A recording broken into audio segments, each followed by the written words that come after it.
Hi guys, welcome to Gladdy Tech YouTube channel. In this video, I'll be talking about how to buy Pancake Swap. For you to be able to buy Pancake Swap on your Trust wallet, this is what you have to do. First of all, open your Trust wallet like this. Then the next thing you have to do is to tap on Discover. Then the next thing you have to do is to search for Pancake Swap. Pancake Swap.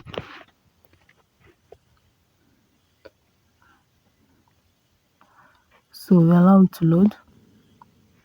So this is the interface that is going to bring out for you create token instance. So now, okay, you can now enter the amount of cake that you wish to buy, select the kind of